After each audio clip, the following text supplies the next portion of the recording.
প্রতিটি সভ্যতার আড়ালে এমন কিছু সত্য লুকিয়ে থাকে যা সচরাচর আপনি ইতিহাসের বইয়ে দেখতে পাবেন না। লিখে দেন একজন লেখক। তিনি চিৎকার করে জানান দেন মানুষ কতটা অন্ধ হতে পারে তার বিশ্বাসের নামে, তার ধর্মের নামে।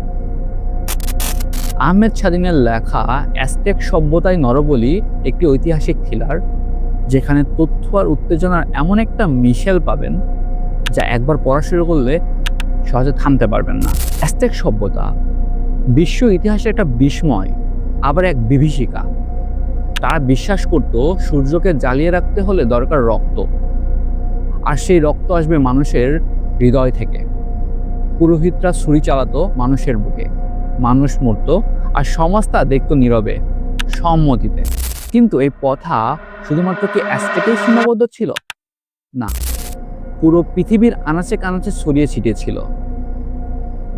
প্রাচীন মিশর থেকে শুরু করে চীন, স্ক্যান্ডিনেভিয়া, আমাদের উপমহাদেশেও এই প্রথা প্রচলন ছিল। মিশরের ফারাওয়ের সঙ্গে জীবন্ত কবর দেওয়া হতো তার দাস দাসীদেরকে, এবং তারা বিশ্বাস করত নীল নদে একজন যুবতী কুমারীকে জীবন্ত ডুবিয়ে দিলে নীল নদের দেবতা খুশি হবেন, সারা বছর নদীর স্রোত বহমান থাকবে।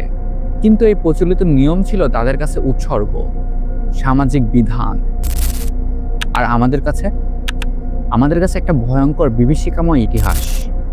আহমেদ স্বাধীন শুধুমাত্র ওই বইয়ে তথ্য দেননি, তার কলমে রয়েছে রোমাঞ্চ, রহস্য, ভয় আর একটুখানি ধাক্কা।